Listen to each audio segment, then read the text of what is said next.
I need not pause to say how very delighted I am to be here this morning and to have the opportunity of standing in this very great and significant pulpit.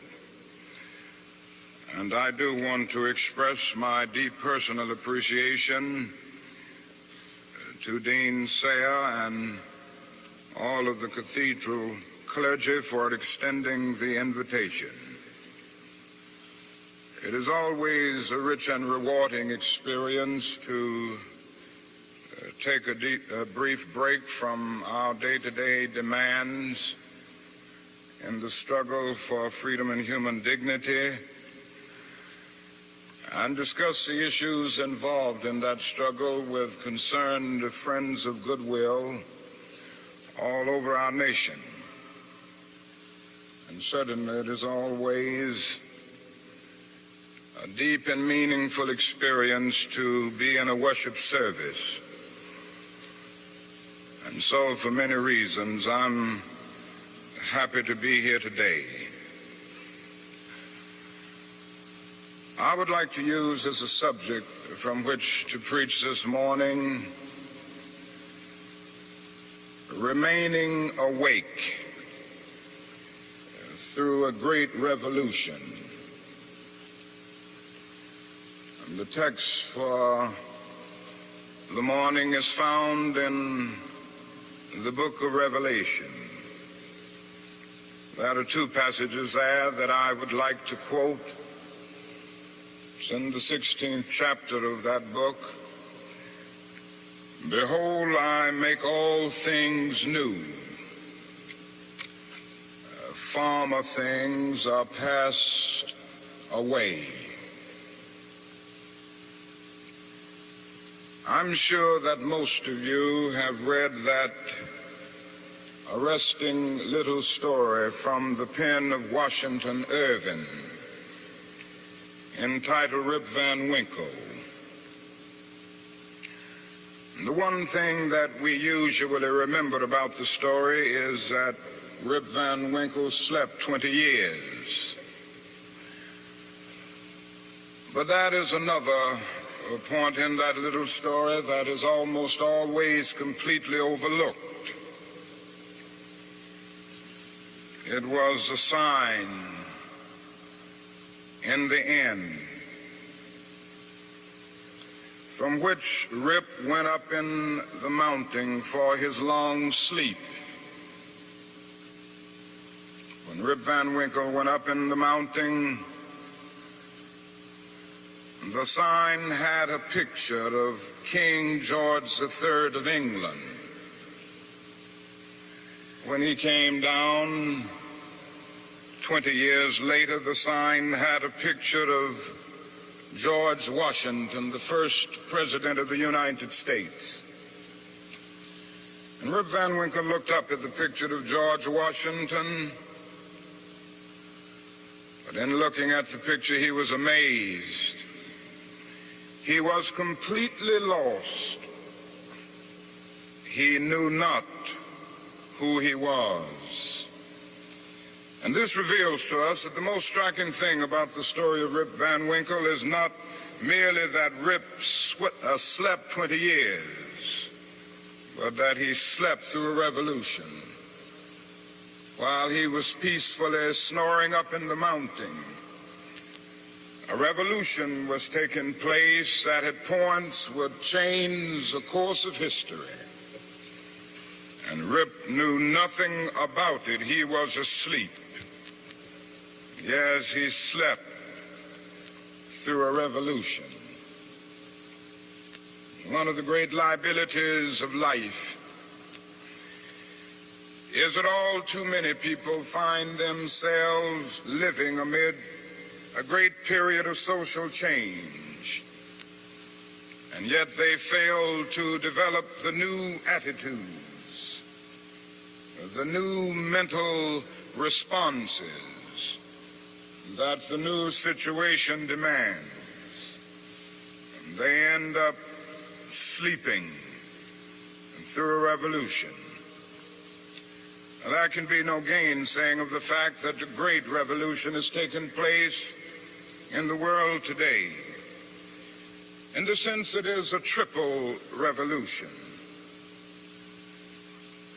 That is a technological revolution with the impact of automation and cybernation. Then that is a revolution in weaponry with the emergence of atomic and nuclear weapons of warfare. Then that is a human rights revolution with the freedom explosion that has taken place all over the world. Yes, we do live in a period where changes are taking place, and that is still the voice crying through the vista of time, saying, "Behold, I make all things new. Former things are passed away." Now, whenever anything new comes into history, it brings with it new challenges and new opportunities. And I would like to deal with the challenges that we face today as a result of this triple revolution that has taken place in the world today. First, we are challenged to develop a world perspective. No individual can live alone. No nation can live alone. And anyone who feels that he can live alone is sleeping through a revolution. The world in which we live is geographically one. The challenge that we face today is to make it one in terms of brotherhood. Now, it's true that the geographical oneness of this age has come to be to a large extent through modern man's scientific ingenuity. Modern man, through his scientific genius, has been able to dwarf distance and place time in chains. And our jet planes have compressed into minutes distances that once took weeks and even months. All of this tells us that our world is a neighborhood. Through our scientific and technological genius, we have made of this world a neighborhood, and yet we have not had the ethical commitment to make of it a brotherhood. But somehow and in some way we've got to do this. We must all learn to live together as brothers, or we will all perish together as fools. We are tied together in the single garment of destiny, caught in an inescapable network of mutuality. And whatever affects one directly affects all indirectly. For some strange reason, I can never be what I ought to be until you are what you ought to be. And you can never be what you ought to be until I am what I ought to be. This is the way God's universe is made. This is the way it is structured. John Donne caught it years ago and placed it in graphic terms. No man is an island entire of itself. Every man is a piece of the continent, a part of the main. And he goes on toward the end to say, any man's death diminishes me because I am involved in mankind. Therefore never sin to know for whom the bell tolls. It tolls for thee. We must see this, believe this, and live by it if we are to remain awake through a great revolution. Secondly, we are challenged to eradicate the last vestiges of racial injustice from our nation. It tolls for thee. I must say this morning that Racial injustice is still the black man's burden and the white man's shame. It is an unhappy truth that racism is a way of life for the vast majority of white Americans, spoken and unspoken, acknowledged and denied, subtle and sometimes not so subtle. The disease of racism permeates and poisons a whole body politic. And I can see nothing more urgent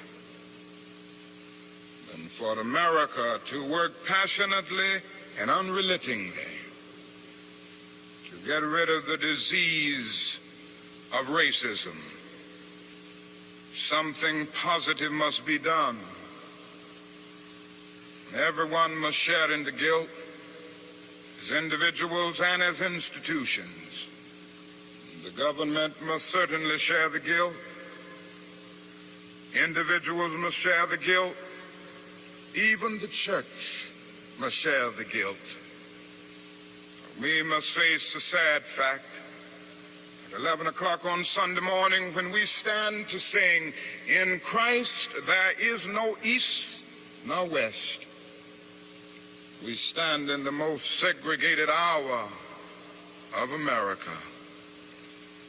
The hour has come for everybody, for all institutions, for the public sector and the private sector, to work to get rid of racism. Now, if we are to do it, we must honestly admit certain things and get rid of certain myths that have constantly been disseminated all over our nation. One is the myth of time. It is a notion that only time can solve the problem of racial injustice. And there are those who often sincerely say to the Negro and his allies in the white community, "Why don't you slow up? Stop pushing things so fast. Only time can solve the problem. And if you will just be nice and patient and continue to pray, in 100 or 200 years, the problem will work itself out." Well, that is an answer to that myth. And it is that time is neutral. It can be used either constructively or destructively.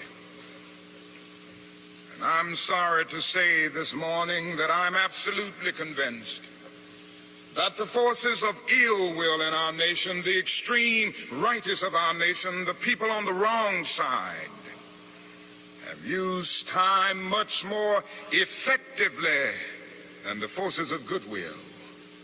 And it may well be that we will have to repent in this generation, not merely for the vitriolic words and the violent actions of the bad people, but for the appalling silence and indifference of the good people who sit around and say, "Wait on time."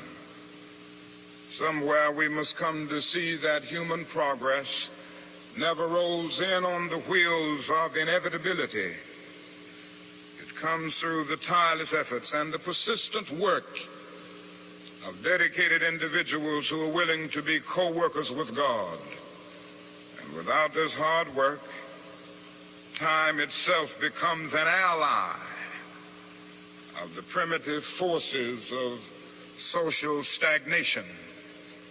So we must help time and realize that the time is always right to do right.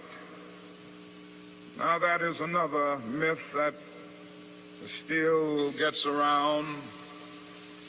It is a kind of over-reliance on the bootstrap philosophy. And there are those who still feel that if the Negro is to rise out of poverty, if the Negro is to rise out of slum conditions, if he is to rise out of discrimination and segregation, he must do it all by himself. And so they say the Negro must lift himself by his own bootstraps. They never stopped to realize that no other ethnic group has been a slave on American soil. The people who say this never stop to realize that the nation made the black man's color a stigma. But beyond this, they never stop to realize the debt that they owe a people who were kept in slavery 244 years. In 1863, the Negro was told that he was free as a result of the Emancipation Proclamation being signed by Abraham Lincoln. But he was not given any land to make that freedom meaningful. It was something like keeping a person in prison for a number of years and suddenly discovering that that person is not guilty of the crime for which he was convicted. And you just go up to him and say, now you're free. But you don't give him any bus fare to get to town. You don't give him any money to get some clothes to put on his back or to get on his feet again in life. Every code of jurisprudence would rise up against this. And yet this is the very thing that our nation did to the black man. It simply said, you're free. And it left him there penniless, illiterate, not knowing what to do. And the irony of it all is that at the same time that the nation failed to do anything for the black man, through an act of Congress, it was giving away millions of acres of land in the West and the Midwest, which meant that it was willing to undergird its white peasants from Europe with an economic floor. But not only did it give the land, it built land-grant colleges to teach them how to farm. Not only that, it provided county agents to further their expertise in farming. Not only that, as the years unfolded, it provided low interest rates so that they could mechanize their farms. And to this day, thousands of these very persons are receiving millions of dollars in federal subsidies every year not to farm. And these are so often the very people who tell Negroes that they must lift themselves by their own bootstraps. It's all right to tell a man to lift himself by his own bootstraps, but it is a cruel jest to say to a bootless man that he ought to lift himself by his own bootstraps. We must come to see that the roots of racism are very deep in our country. And there must be something positive and massive in order to get rid of all of the effects of racism and the tragedies of racial injustice.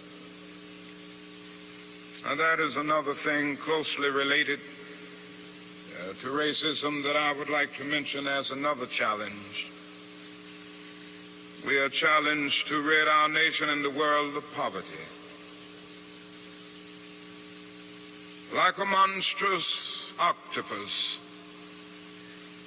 poverty spreads its nagging, prehensile tentacles into hamlets and villages all over our world. 2/3 of the peoples of the world go to bed hungry tonight. They are ill-housed, they are ill-nourished, they are shabbily clad. I've seen it in Latin America, I've seen it in Africa. I've seen this poverty in Asia. I remember some years ago, Mrs. King and I journeyed to that great country known as India. And I never will forget the experience. It was a marvelous experience to meet and talk with the great leaders of India. And to meet and talk with and speak to thousands and thousands of people all over that vast country.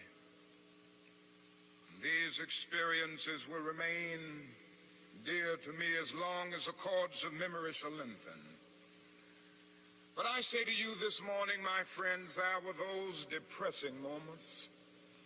How can one avoid being depressed when he sees with his own eyes evidences of millions of people going to bed hungry tonight?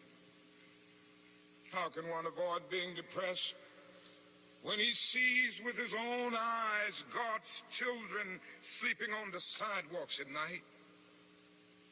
In Bombay, more than 1 million people sleep on the sidewalks every night. In Calcutta, more than 600,000 sleep on the sidewalks every night. They have no beds to sleep in. They have no houses to go in. How can one avoid being depressed when he discovers that out of India's population of more than 500 million people, some 480 million make an annual income of less than $90 a year, and most of them have never seen a doctor or a dentist.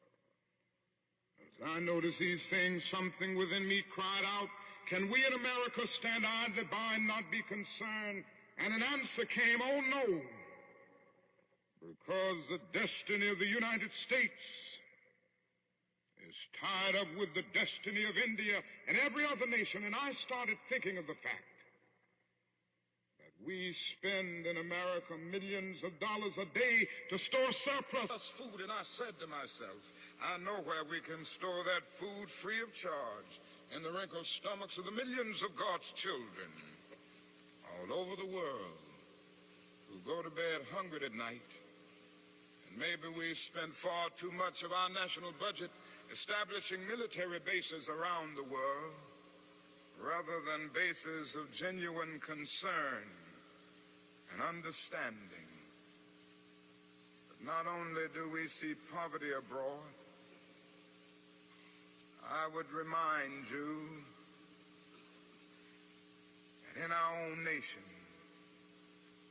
there are about 40 million people who are poverty-stricken. I have seen them here and there. I've seen them in the ghettos of the North. I've seen them in the rural areas of the South. I've seen them in Appalachia. I've just been in the process of touring many areas of our country. And I must confess that in some situations, I have literally found myself crying. I was in Marks, Mississippi the other day, which is in Quitman County, the poorest county in the United States. I tell you, I saw hundreds of little black boys and black girls walking the streets with no shoes to wear. I saw their mothers and their fathers trying to carry on a little Head Start program, but they had no money. The federal government hadn't funded them. They were trying to carry on, and they raised a little money here and there, trying to get a little food to feed the children, trying to teach them a little something.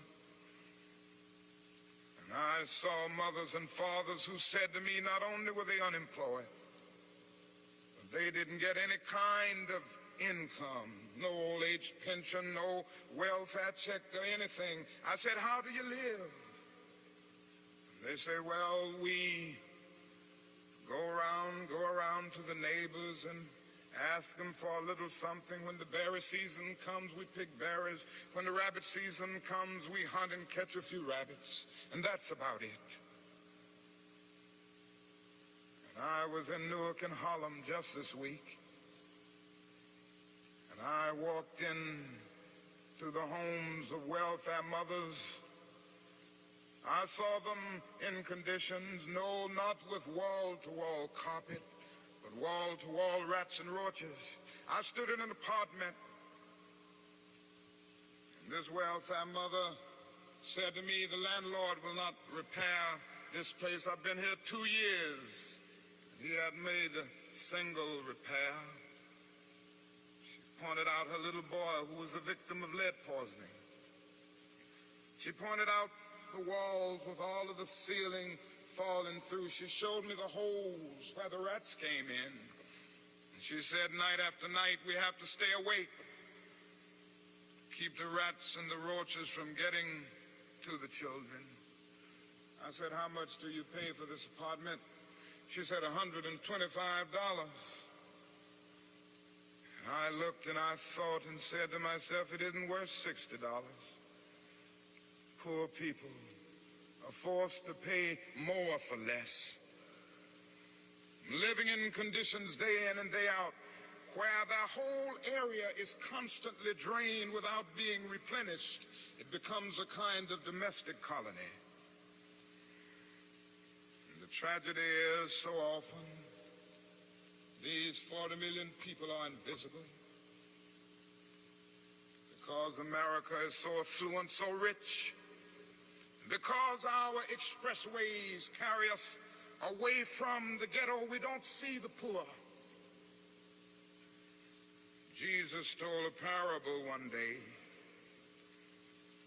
and he reminded us that a man went to hell because he didn't see the poor. His name was Dives. He was a rich man. And there was a man by the name of Lazarus, who was a poor man, but not only was he poor, he was sick. Sores were all over his body. He was so weak that he could hardly move. But he managed to get to the gate of Dives every day, wanting just to have the crumbs that would fall from his table. Dives did nothing about it. The parable ends saying, Dives went to hell, and there was a thick gulf now between Lazarus and Dives. There is nothing in that parable which says that Dives went to hell because he was rich.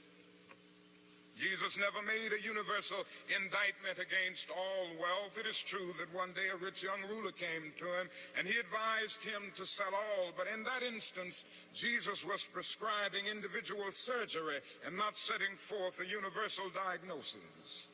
And if you will look at that parable with all of its symbolism, you will remember that a conversation took place between heaven and hell, and on the other end of that long distance call between heaven and hell was Abraham in heaven, talking to Dives in hell. Now, Abraham was a very rich man. If you go back to the Old Testament, you see that he was the richest man of his days. So it was not a rich man in hell talking with a poor man in heaven. It was a little millionaire in hell talking with a multimillionaire in heaven. Dives didn't go to hell because he was rich. Dives didn't realize that his wealth was his opportunity. It was his opportunity to bridge the gulf that separated him from his brother Lazarus. Dives went to hell because he passed by Lazarus every day and he never really saw him. He went to hell because he allowed his brother to become invisible. Dives went to hell because he maximized the minimum and minimized the maximum. Indeed, Dives went to hell because he sought to be a conscientious objector in the war against poverty. And this can happen to America, the richest nation in the world. There's nothing wrong with that. This is America's opportunity help bridge the gulf between the haves and the have-nots. And the question is whether America will do it. There's nothing new about poverty. What is new is that we now have the techniques and the resources to get rid of poverty. But the real question is whether we have the will. In a few weeks, some of us are coming to Washington to see if the will is still alive, or if it is alive in this nation. We're coming to Washington in a poor people's campaign. Yes, we're going to bring the tired, the poor, the huddled masses. We're going to bring those who have known long years of hurt and neglect. We're going to bring those who've come to feel that life is a long and desolate corridor with no exit sign. We're going to bring children and adults and old people, people who've never seen a doctor or a dentist in their lives. We're not coming to engage in any histrionic gesture. We're not coming to tear up Washington.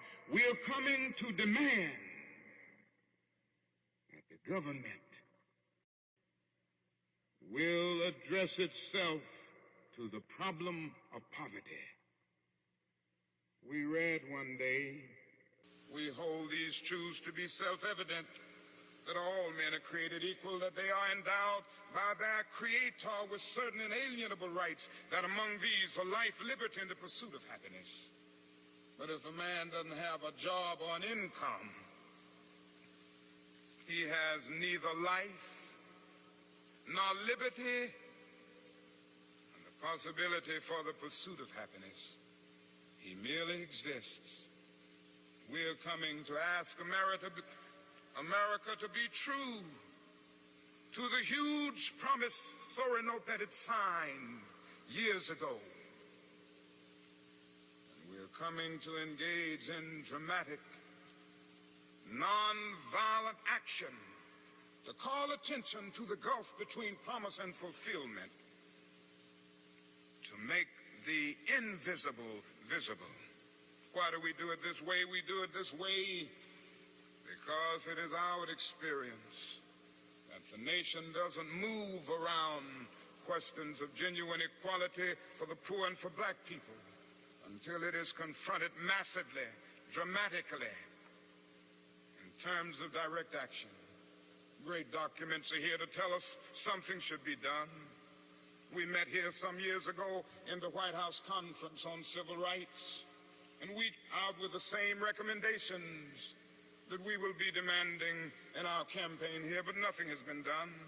The President's Commission on Technology, Automation, and Economic Progress recommended these things some time ago. Nothing has been done. Even the urban coalition made up of mayors of most of the cities of our country, and the leading businessmen have said that these things should be done. Nothing has been done. The Kerner Commission came out with its report just a few days ago and then made specific recommendations. Nothing has been done. And I submit that nothing will be done until people of goodwill put their bodies and their souls in motion. And it will be the kind of soul force brought into being as a result of this confrontation that I believe will make the difference. Yes, it will be a poor people's campaign. This is a question facing America. Ultimately, a great nation is a compassionate nation. America has not met its obligations and its responsibilities to the poor. One day, we will have to stand before the God of history, and we will talk in terms of things we've done. Yes, we will be able to say, we build gargantuan bridges to span the seas. We build gigantic buildings to kiss the skies. Yes, we made our submarines to penetrate oceanic depths. We brought into being many other things with our scientific and technological power. It seems that I can hear the God of history saying, that was not enough, but I was hungry, and you fed me not. I was naked, and ye clothed me not. I was devoid of a decent sanitary house to live in, and ye provided no shelter for me. And consequently, you cannot enter the kingdom of greatness. If ye do it unto the least of these, my brethren, ye do it unto me. That's the question facing America today. And I want to say one other challenge that we face is simply that we must find an alternative to war and bloodshed.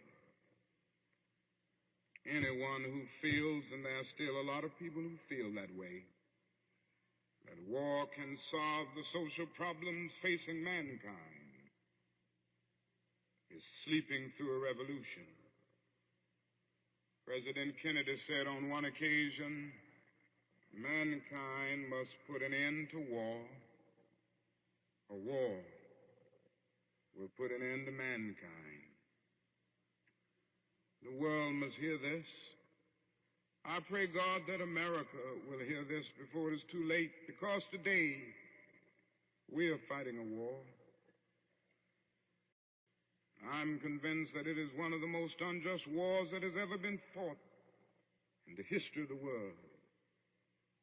Our involvement in the war in Vietnam has torn up the Geneva Accord. It has strengthened the military-industrial complex. It has strengthened the forces of reaction in our nation.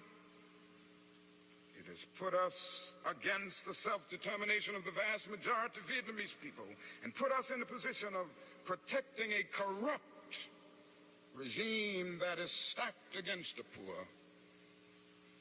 It has played havoc with our domestic destinies. And this day we are spending $500,000 to kill every Viet Cong soldier. Every time we kill one, we spend about $500,000, while we spend only $53 a year for every person characterized as poverty-stricken in the so-called poverty program, which is not even a good skirmish against poverty. But not only that, it has put us in a position of appearing to the world as an arrogant nation. Here we are 10,000 miles away from home, fighting for the so-called freedom of the Vietnamese people when we've not even put our own house in order. And we force young black men and young white men to fight and kill in brutal solidarity. And yet when they come back home, they can't hardly live on the same block together. Judgment of God is upon us today. And we could go right down the line and see that something must be done, and something must be done quickly. We have alienated ourselves from other nations, so we end up morally and politically isolated in the world. There's not a single major ally of the United States of America that would dare send a troop to Vietnam, and so the only friends that we have now are a few quiet nations like Taiwan, Thailand, South Korea, and a few others. This is where we are. Mankind must put an end to war, or war will put an end to mankind. And the best way to start is to put an end to the war in Vietnam, because if it continues, we will inevitably come to the point of confronting China, which could lead the whole world to nuclear annihilation.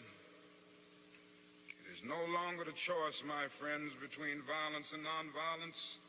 It is either nonviolence or non-existence, and the alternative to disarmament, the alternative to a greater suspension of nuclear tests, the alternative to strengthening the United Nations and thereby disarming the whole world, may well be a civilization plunged into the abyss of annihilation, and our earthly habitat will be transformed into an inferno that even the mind of Dante could not imagine. This is why I felt the need of raising my voice against that war and working wherever I can to arouse the conscience of our nation on it. I remember so well when I first took a stand against the war in Vietnam.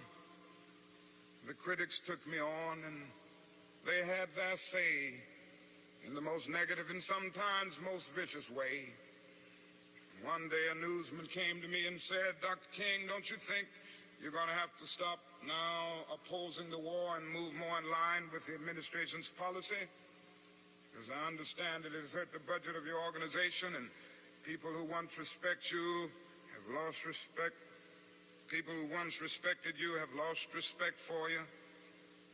Don't you feel that you really got to change your position?"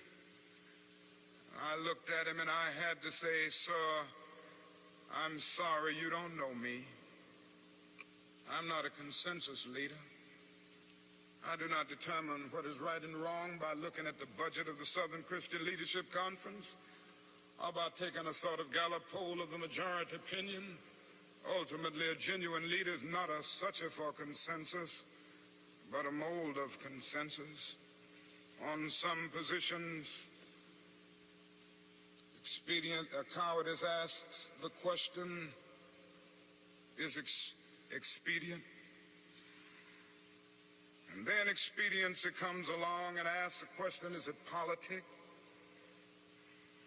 Vanity asks the question, is it popular? And conscience asks the question, is it right? And there comes a time when one must take a position that is neither safe, nor politic, nor popular. But he must do it because conscience tells him it is right.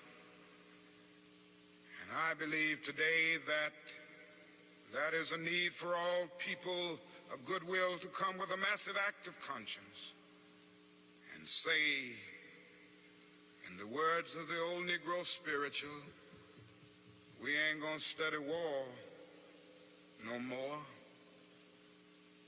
This is the challenge facing modern man. Let me close by saying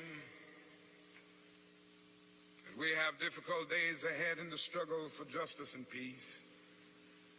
But I will not yield to a politic of despair. I'm going to maintain hope. As we come to Washington in this campaign, the cards are stacked against us. This time we will really confront a Goliath. God grants that we will be that David of truth set out against the Goliath of injustice, the Goliath of neglect, the Goliath of refusing to deal with the problems, and go on with a determination to make America the truly great America that it is called to be. I say to you that our goal is freedom, and I believe we're going to get there, because however much she strays away from it, the goal of America is freedom. Abused and scorned though we may be as a people, our destiny is tied up in the destiny of America. Before the Pilgrim Fathers landed at Plymouth, we were here. Before Jefferson etched across the pages of history the majestic words of the Declaration of Independence, we were here. Before the beautiful words of the Star-Spangled Banner were written, we were here. For more than 2 centuries, our forebears labored here without wages. They made cotton king, and they built the homes of their masters in the midst of the most humiliating and oppressive conditions. And yet out of a bottomless vitality, they continue to grow and develop. If the inexpressible cruelties of slavery couldn't stop us, the opposition that we now face will surely fail. We're going to win our freedom because both the sacred heritage of our nation and the eternal will of the Almighty God are embodied in our echoing demands. And so however dark it is, however deep the angry feelings are and the violent explosions are, I can still sing, we shall overcome. We shall overcome because the arc of the moral universe is long, but it bends toward justice. We shall overcome because Carlyle is right. No lie can live forever. We shall overcome because William Cullen Bryant is right. Truth-crushed earth will rise again. We shall overcome because James Russell Lowell is right, as we were singing earlier today. Truth forever on the scaffold, wrong forever on the throne, yet that scaffold sways the future, and behind the dim unknown standeth God within the shadow, keeping watch above his own. With this faith, we will be able to hew out of the mountain of despair the stone of hope. With this faith, we will be able to transform the jangling discords of our nation into a beautiful symphony of brotherhood. Thank God for John, who centuries ago out on a lonely, obscure island called Patmos caught vision of the New Jerusalem descending out of heaven from God, and who heard a voice saying, "Behold, I make all things new. Former things are passed away." God grant that we will be participants in this newness and this magnificent development. If we will but do it, we will bring about a new day of justice and brotherhood and peace. And that day the morning stars will sing together, and the sons of God will shout for joy. God bless you.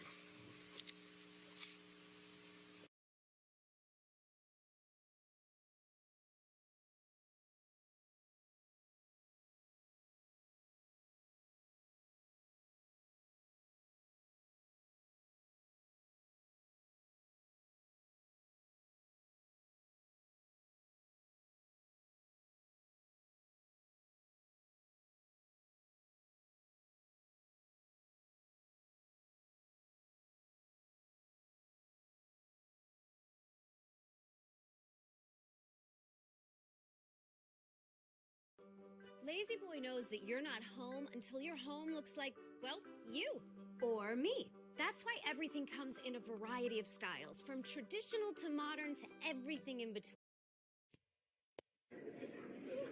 Thank you very kindly, my friends. As I listen to Ralph Abernathy and his eloquent and generous introduction, and then thought about myself, I wondered who he was talking about.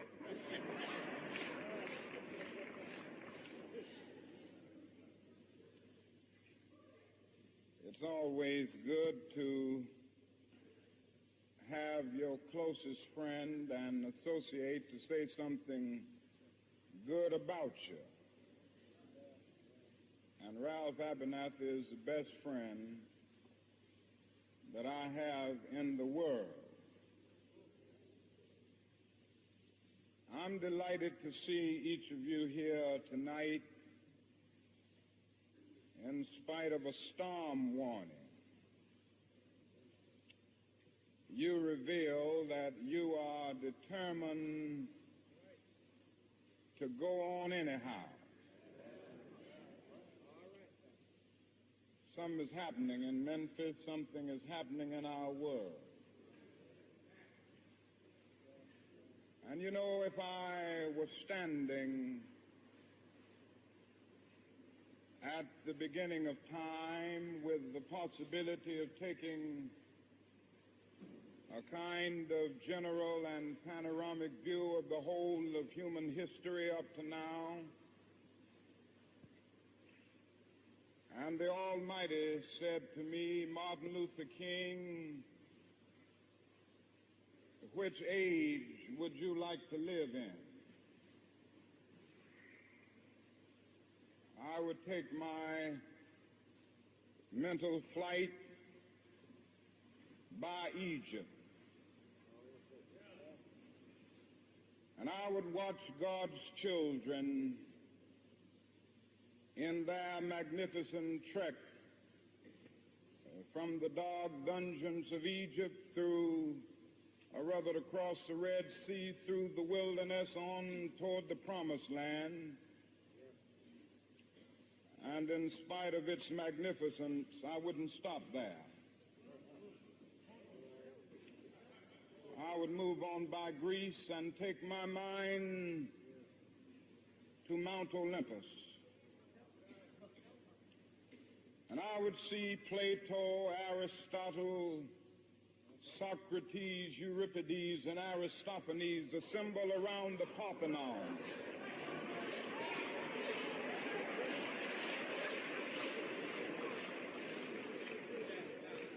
And I would watch them around the Parthenon as they discussed the great and eternal issues of reality, but I wouldn't stop there. I would go on even to the great heyday of the Roman Empire. And I would see developments around there through various emperors and leaders, but I wouldn't stop there. I would even come up to the day of the Renaissance and get a quick picture of all that the Renaissance did for the cultural and aesthetic life of man, but I wouldn't stop there. I would even go by the way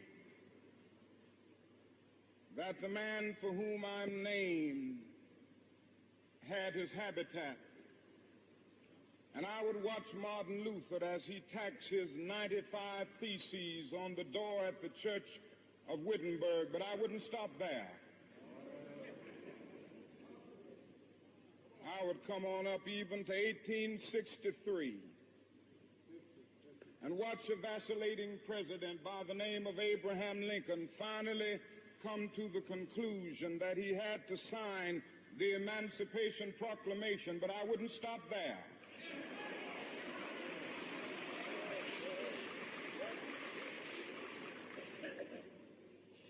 I would even come up to the early 30s and see a man grappling with the problems of the bankruptcy of his nation and come with an eloquent cry that we have nothing to fear but fear itself, but I wouldn't stop there. Strangely enough, I would turn to the Almighty and say, if you allow me to live just a few years in the second half of the 20th century, I will be happy.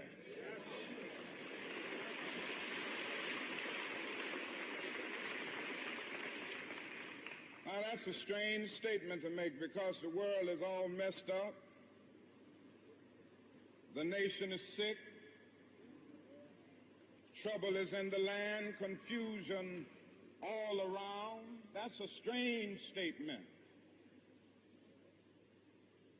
But I know somehow that only when it is dark enough can you see the stars. And I see God working in this period of the 20th century in a way that men in some strange way are responding. Something is happening in our world. The masses of people are rising up,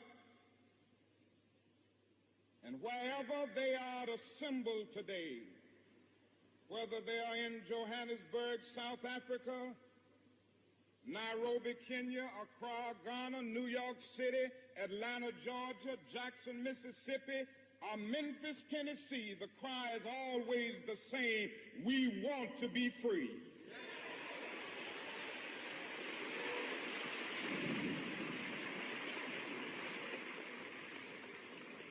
And another reason that I'm happy to live in this period is that we have been forced to a point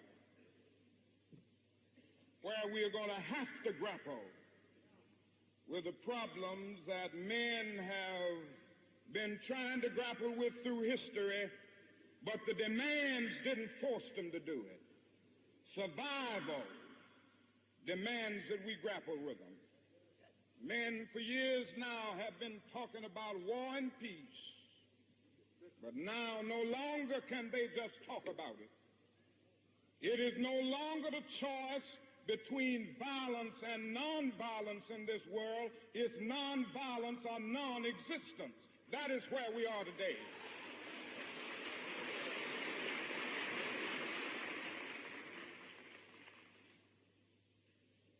And also in the human rights revolution, if something isn't done and done in a hurry to bring the colored peoples of the world out of their long years of poverty, their long years of hurt and neglect, the whole world is doomed.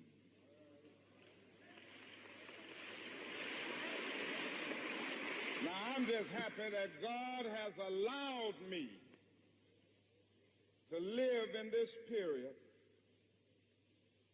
to see what is unfolding. And I'm happy that he's allowed me to be in Memphis. I can remember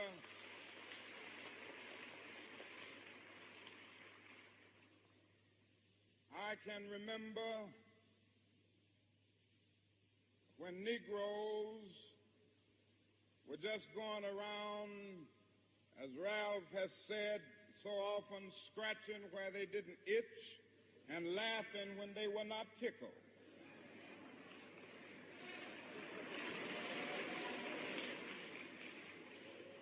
But that day is all over.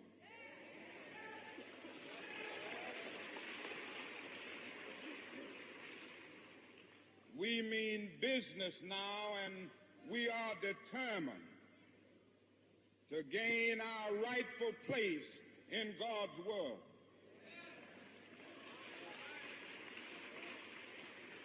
And that's all this whole thing is about.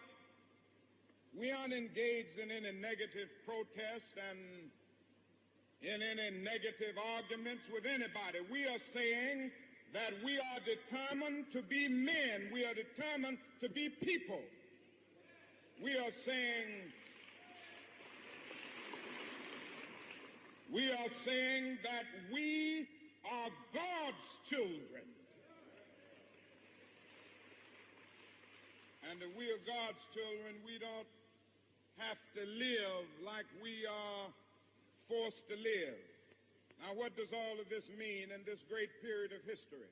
It means that we've got to stay together. We've got to stay together and maintain unity. You know, whenever Pharaoh wanted to prolong the period of slavery in Egypt, he had a favorite formula for doing it. What was that? He kept the slaves fighting among themselves.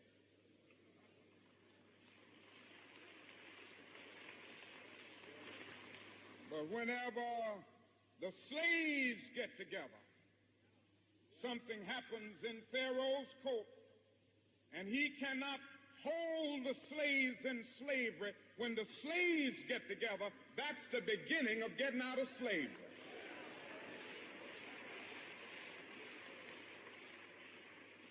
Now let us maintain unity. Secondly, let us keep the issues where they are. The issue is injustice. The issue is the refusal of Memphis to be fair and honest in its dealings with its public servants who happen to be sanitation workers.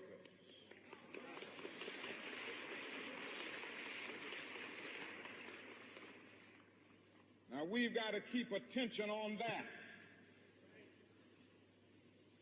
That's always the problem with a little violence. You know what happened the other day, and the press dealt only with the window breaking. I read the articles. They very seldom got around to mentioning the fact that 1,300 sanitation workers are on strike and that Memphis is not being fair to them and that Mayor Loeb is in dire need of a doctor. They didn't get around to that.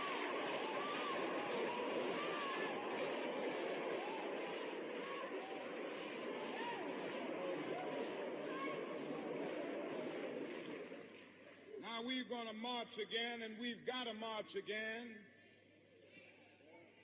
in order to put the issue where it is supposed to be.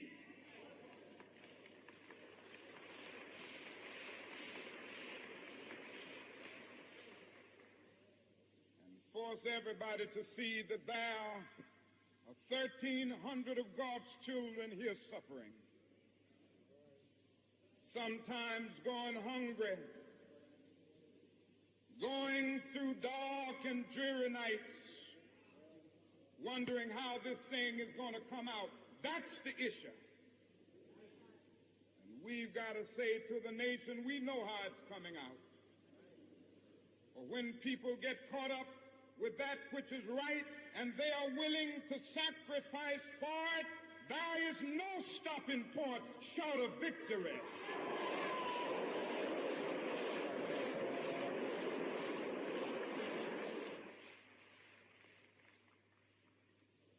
We aren't going to let any may stop us.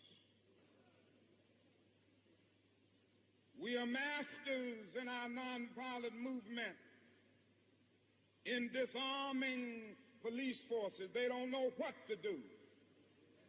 I've seen them so often. I remember in Birmingham, Alabama,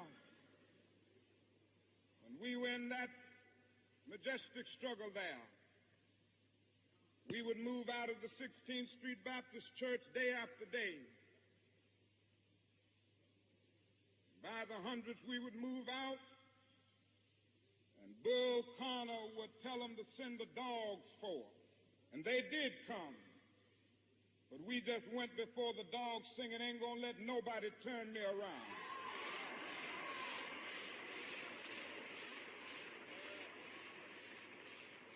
Bull Connor next would say, turn the fire hoses on. And as I said to you the other night, Bull Connor didn't know history. He knew a kind of physics that somehow didn't relate to the transphysics that we knew about. And that was the fact that there was a certain kind of fire that no water could put out.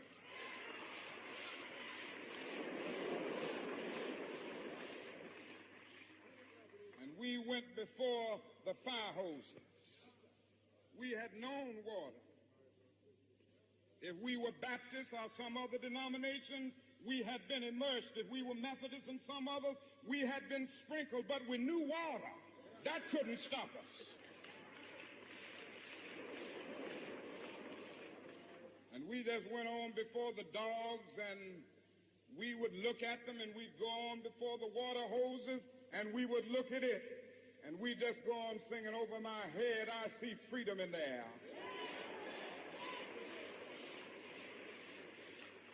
And then we would be thrown into paddy wagons, and sometimes we were stacked in there like sardines in a can. They would throw us in, and old Bull would say, take them off. And they did, and we would just go on in the paddy wagon singing, we shall overcome. And every now and then we'd get in jail, and we'd see the jailers looking through the windows, being moved by our prayer and being moved by our words and our songs. And there was a power there which Bull Connor couldn't adjust to. And so we ended up transforming Bull into a steer, and we won our struggle in Birmingham.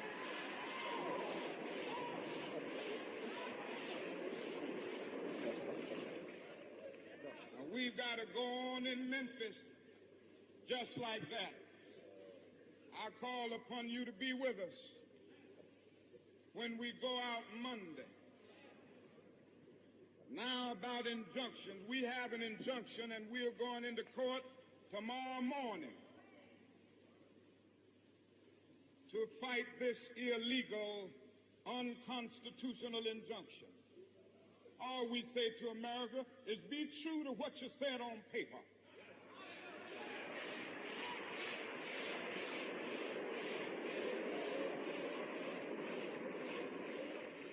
If I lived in China or even Russia or any totalitarian country, maybe I could understand some of these illegal injunctions.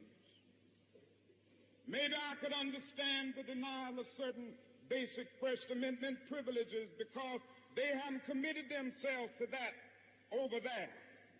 But somewhere I read of the freedom of assembly. Somewhere I read of the freedom of speech. Somewhere I read of the freedom of press. Somewhere I read that the greatness of America is the right to protest for rights.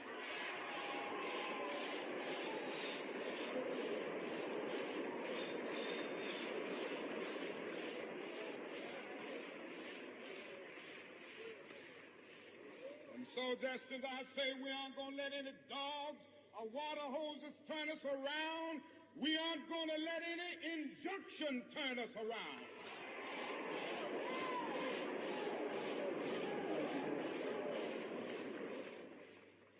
We are going on.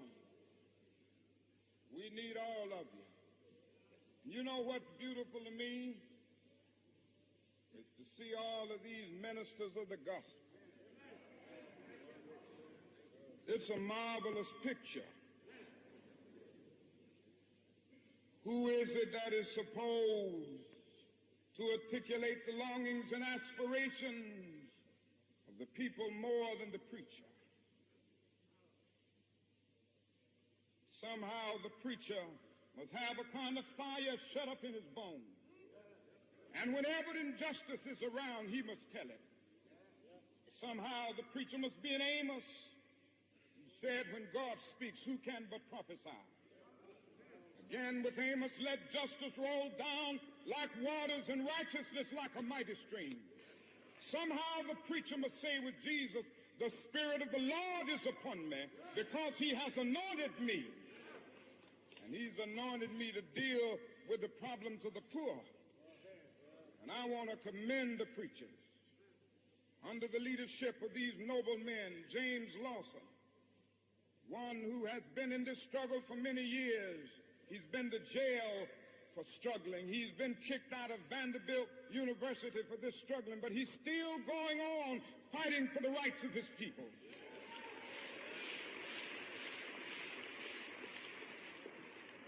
Reverend Ralph Jackson, Billy Kyles, I could just go right on down the list. It's time will not permit, but I want to thank all of them. And I want you to thank them. Because so often preachers aren't concerned about anything but themselves.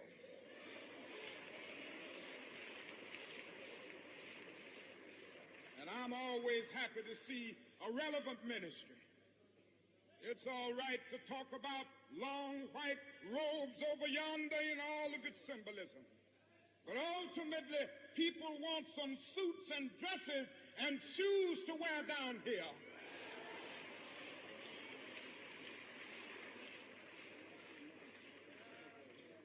It's all right to talk about streets flowing with milk and honey. But God has commanded us to be concerned about the slums down here and his children who can't eat 3 square meals a day. It's all right to talk about the New Jerusalem, but one day, God's preacher must talk about the new New York, the new Atlanta, the new Philadelphia, the new Los Angeles, the new Memphis, Tennessee.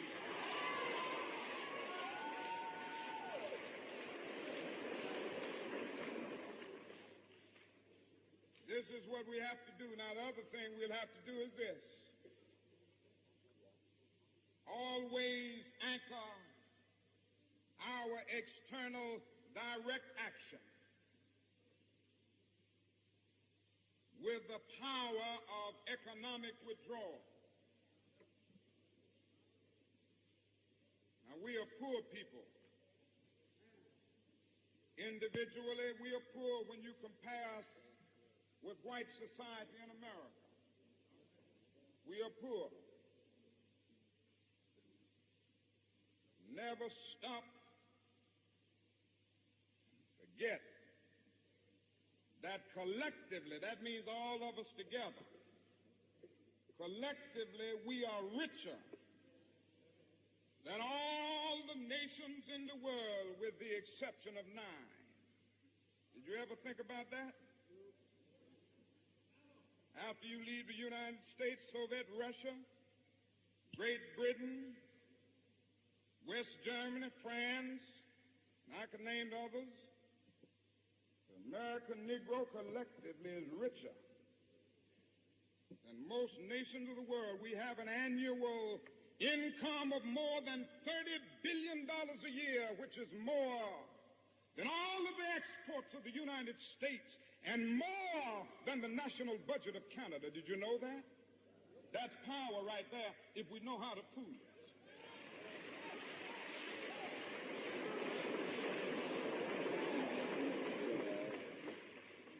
We don't have to argue with anybody. We don't have to curse and go around acting bad with our words. We don't need any bricks and bottles. We don't need any Molotov cocktails. We just need to go around to these stores and to these massive industries in our country and say, God sent us by here to say to you that you're not treating his children right. And we come by here to ask you to make the first item on your agenda fair treatment where God's children are concerned.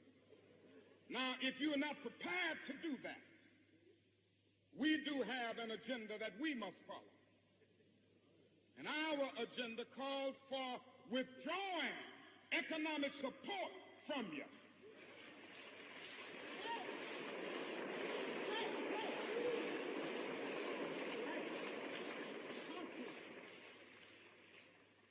So as a result of this, we're asking you tonight to go out and tell your neighbors not to buy Coca-Cola in Memphis.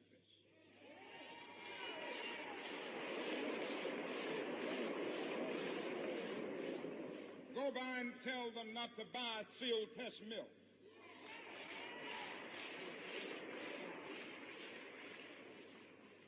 Tell them not to buy, what is the other bread? Wonder Bread. And what is the other bread, come to Jesse? Tell them not to buy Hart's bread.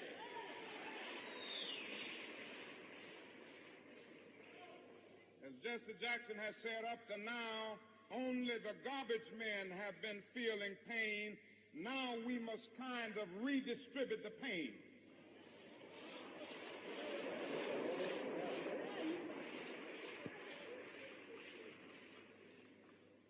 We are choosing these companies because they have been fair in their hiring policies, and we are choosing them because they can begin the process of saying they are going to support the needs and the rights of these men who are on strike. And then they can move on downtown and tell Mayor Loeb to do what is right.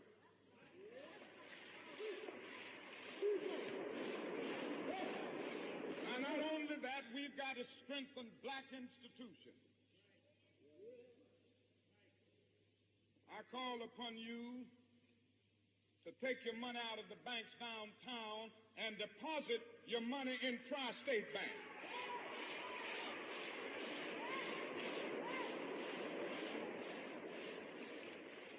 We want a bank-in movement in Memphis. Go by the Savings and Loan Association. I'm not asking you something that we don't do ourselves in SCLC. Judge Hooks and others will tell you that we have an account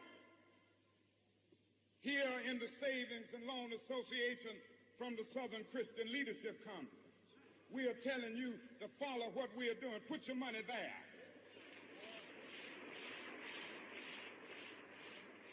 You have 6 or 7 black insurance companies here in the city of Memphis. Take out your insurance there. We want to have an insurance in.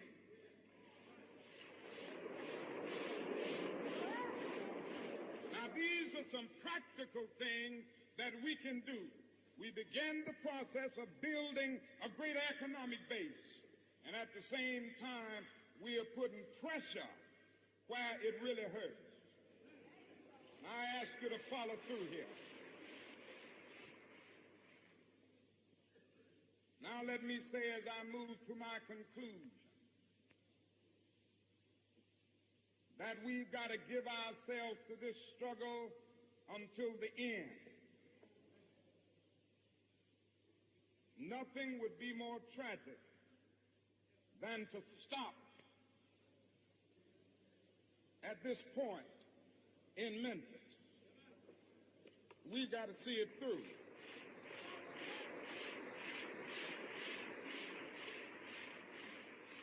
When we have our march, you need to be there. If it means leaving work, if it means leaving school, be there.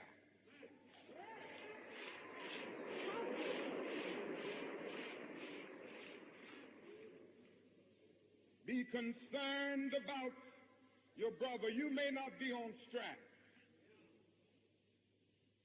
but either we go up together or we go down together.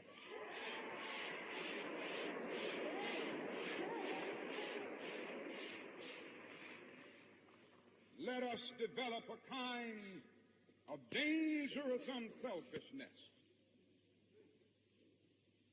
One day a man came to Jesus, and he wanted to raise some questions about some vital matters of life. At points he wanted to trick Jesus and show him that he knew a little more than Jesus knew and throw him off base. Now that question could have easily ended up in a philosophical and theological debate. But Jesus immediately pulled that question from midair and placed it on the dangerous curve between Jerusalem and Jericho. And he talked about a certain man who fell among thieves. You remember that a Levite. And the priest passed by on the other side. They didn't stop to help him. Finally, a man of another race came by. He got down from his beast, decided not to be compassionate by proxy. But he got down with him, administered first aid, and helped the man in need. Jesus ended up saying this was the good man, this was the great man, because he had the capacity to project the eye into the thou and to be concerned about his brother. Now, you know, we use our imagination a great deal to try to determine why the priest and the Levite didn't stop. The times we say they were busy going to a church meeting, an ecclesiastical gathering, and they had to get on down to Jerusalem so they wouldn't be late for their meeting. At other times, we would speculate that there was a religious law that one who was engaged in religious ceremonials was not to touch a human body 24 hours before the ceremony. And every now and then we begin to wonder whether maybe they were not going down to Jerusalem, down to Jericho rather, to organize a Jericho Road Improvement Association. That's a possibility. Maybe they felt that it was better to deal with the problem from the causal root rather than to get bogged down with an individual effect. But I'm going to tell you what my imagination tells me. It's possible that those men were afraid You see, the Jericho Road is a dangerous road. I remember when Mrs. King and I were first in Jerusalem. We rented a car and drove from Jerusalem down to Jericho. And as soon as we got on that road, I said to my wife, I can see why Jesus used this as the setting for his parable.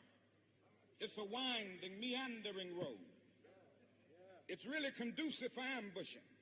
You start out in Jerusalem, which is about 1,200 miles, or rather 1,200 feet above sea level. And by the time you get down to Jericho,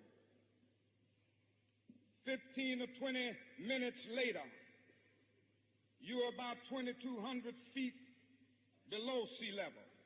That's a dangerous road. In the days of Jesus, it came to be known as the bloody paths. You know, it's possible that the priest and the Levite looked over that man on the ground and wondered if the robbers were still around.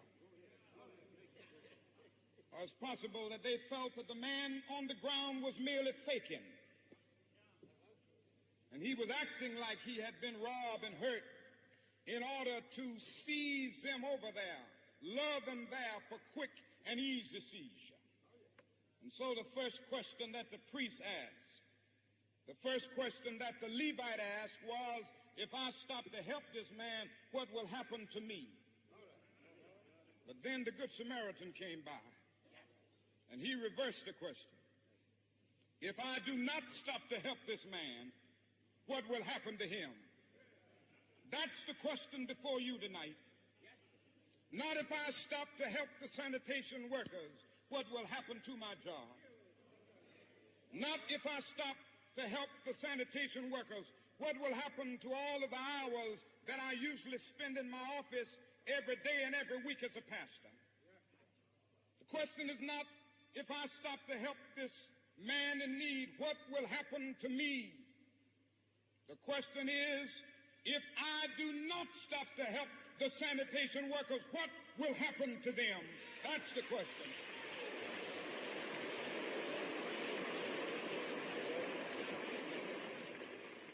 Let us rise up tonight with a greater readiness. Let us stand with a greater determination. And let us move on. In these powerful days, these days of challenge, to make America what it ought to be, we have an opportunity to make America a better nation. And I want to thank God once more for allowing me to be here with you. You know, several years ago, I was in New York City autographing the first book that I had written. And while sitting there autographing books, a demented black woman came up. The only question I heard from her was, "Are you Martin Luther King?" And I was looking down writing, and I said, "Yes." The next minute, I felt something beating on my chest. Before I knew it, I had been stabbed by this demented woman. I was rushed to Harlem Hospital. It was a dark Saturday afternoon. That blade had gone through, and the x-rays revealed that the tip of the blade was on the edge of my aorta, the main artery. And once that's punctured, you're drowned in your own blood. That's the end of you. It came out in the New York Times the next morning that if I had merely sneezed, I would have died. Well, about 4 days later, they allowed me, after the operation, after my chest had been opened and the blade had been taken out, to move around in the wheelchair in the hospital. They allowed me to read some of the mail that came in, and from all over the states and the world, kind letters came in. I read a few, but one of them I will never forget. I had received one from the president and the vice president. I've forgotten what those telegrams said. I'd received a visit and a letter from the governor of New York, but I've forgotten what that letter said. But there was another letter that came from a little girl, a young girl, who was a student at the White Plains High School. And I looked at that letter, and I'll never forget it. It said simply, "Dear Dr. King, I am a 9th grade student at the White Plains High School." She said, "While it should not matter, I would like to mention that I'm a white girl. I read in the paper of your misfortune and of your suffering. And I read that if you had sneezed, you would have died. I'm simply writing you to say that I'm so happy that you didn't sneeze. And I want to say tonight,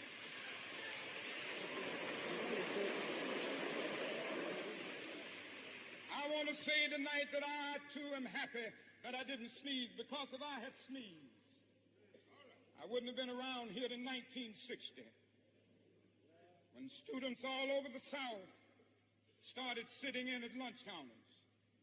And I knew that as they were sitting in, they were really standing up for the best in the American dream and taking the whole nation back to those great wells of democracy which were dug deep by the founding fathers in the Declaration of Independence and the Constitution. If I had sneezed, I wouldn't have been around here in 1961 when we decided to take a ride for freedom and ended segregation in interstate travel. If I had sneezed, I wouldn't have been around here in 1962.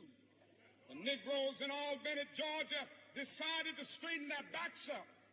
And whenever men and women straighten their backs up, they are going somewhere, because a man can't ride your back unless it is bent. If I had sneezed,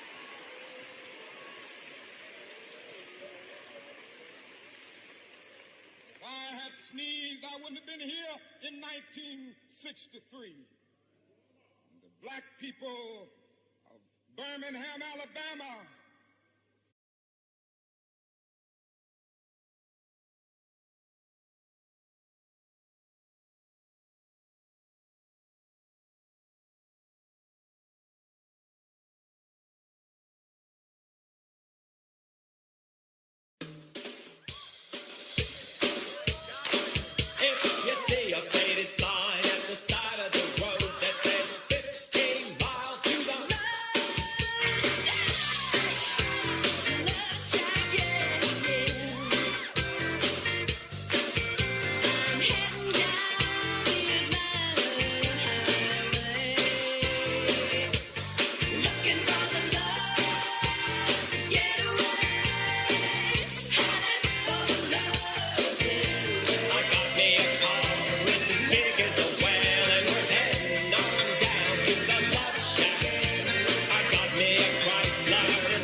Thank you very kindly, my friends. As I listen to Ralph Abernathy and his eloquent and generous introduction,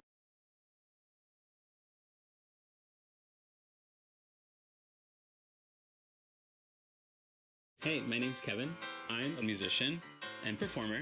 I just adopted a rescue cat named Luna. I'm sharing my Discovery story to help others start the conversation.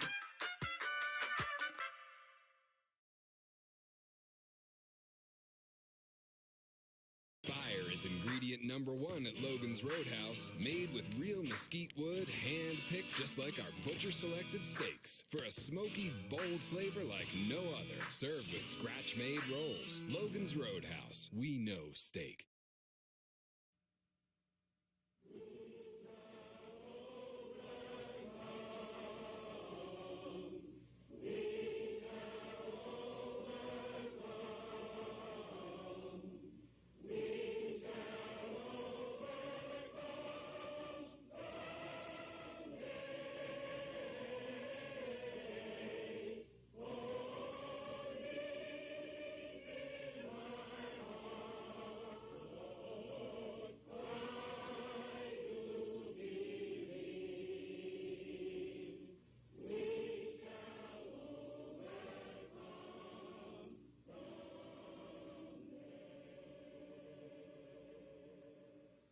At this time, I have the honor to present to you the moral leader of our nation. I have the pleasure to present to you Dr. Martin Luther King, Jr.